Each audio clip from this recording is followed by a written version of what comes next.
Hello coders, welcome back. Code with Venkat ఛానల్కి స్వాగతం. ఈ వీడియోలో సి లాంగ్వేజ్లో రెండు నెంబర్స్ మధ్య సబ్ట్రాక్షన్ ఆపరేషన్ అంటే మైనస్ ఆపరేషన్ అనేది ఎలా చేయాలో తెలుసుకుందాం.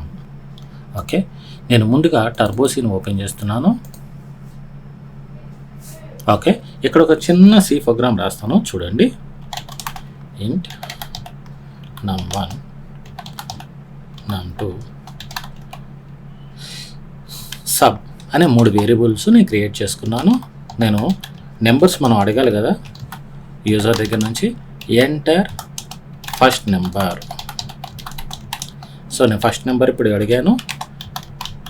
స్కాన్అప్ %d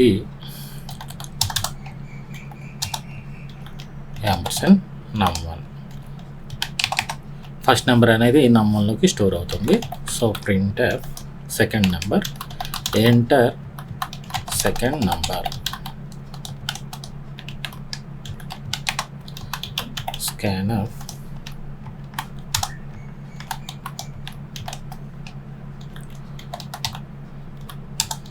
num2. సో ఇప్పుడు నేను మెయిన్ ఆపరేషన్ పర్ఫామ్ చేయబోతున్నాను. అదేంటంటే సబ్ట్రాక్షన్ ఆపరేషన్ చేయబోతున్నాను. అది num1 minus num2. Okay, num1లోంచి num2 వాల్యూని తీసేసి ఆ వాల్యూని సబ్ అనే వేరియబుల్లోకి స్టోర్ చేస్తున్నాను. ఫైనల్గా వచ్చిన అవుట్పుట్ నేను ప్రింట్ చేయాలి కదా. సబ్ట్రాక్షన్ ఆఫ్ 2 numbers ఈజ్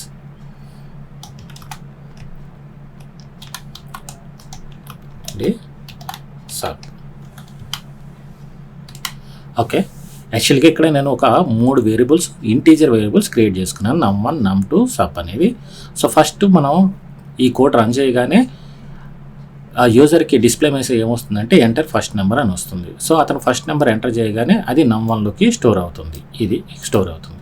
దాని తర్వాత ఎంటర్ సెకండ్ నెంబర్ అని డిస్ప్లే మెసేజ్ వస్తుంది. సో మెసేజ్ రాగానే అతను ఏం చేస్తాడు, ఇంకో నెంబర్ ఇస్తాడు. ఆ నెంబర్ అనేది num2లోకి సేవ్ అవుతుంది. సో ఇక్కడ ఫైనల్గా మనం అసలు మెయిన్ పాయింట్ రాస్తున్నాం. ఏమైంది, num1లోంచి num2 వాల్యూని తీసివేసి ఆ వాల్యూని తీసుకుపోయి సబ్ అనే వేరియబుల్లో మనం సేవ్ చేస్తున్నాం. ఓకే, అయిపోయింది. సేవ్ అయిపోయిన తర్వాత మనం ఆ క్యాలిక్యులేషన్ చేసిన ఆ అవుట్పుట్ని మనం ప్రింట్ చేయాలి. ప్రింట్ చేయడం కోసం ఇక్కడ రాశాను సబ్ట్రాక్షన్ ఆఫ్ 2 numbers సబ్ అని. సో సబ్లో ఏ వాల్యూ అయితే ఉందో ఆ వాల్యూ ఇక్కడ చూపిస్తూ ఉంటుంది. సో ఈ ప్రోగ్రామ్ నేను ఇప్పుడు ఒకసారి కంపైల్ చేసి రన్ చేసి మీకు అవుట్పుట్ చూపిస్తాను. కంపైల్ చేయాలంటే ఆల్ట్ F9 క్లిక్ చేయాలి, ఎర్రర్స్ ఏం లేవు. Control F9. సో ఇప్పుడు ఏమవుతుంది, ఎంటర్ ఫస్ట్ నెంబర్ అంటుంది. సో నేను 35 ఇచ్చాను. సో వెంటనే ఇంకో మెసేజ్ వచ్చింది, ఏంటి, ఎంటర్ సెకండ్ నెంబర్. సో నేను 25 అన్నా.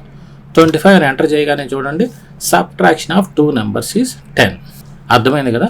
ఈ విధంగా సి లాంగ్వేజ్లో సబ్ట్రాక్షన్ ఆఫ్ 2 numbers అనేది మనం చేయొచ్చు. 2 నెంబర్ల మధ్య సబ్ట్రాక్షన్ని చేయొచ్చు. ఓకేనా. ఈ వీడియో కనుక మీకు నచ్చినట్టయితే లైక్ చేయండి, షేర్ చేయండి. ఇటువంటి మరిన్ని వీడియోస్ కోసం మా ఛానల్ని సబ్స్క్రైబ్ చేసుకోండి. మీకోసం నేను నెక్స్ట్ వీడియోలో వెయిట్ చేస్తూ ఉంటాను. Thank you, bye bye.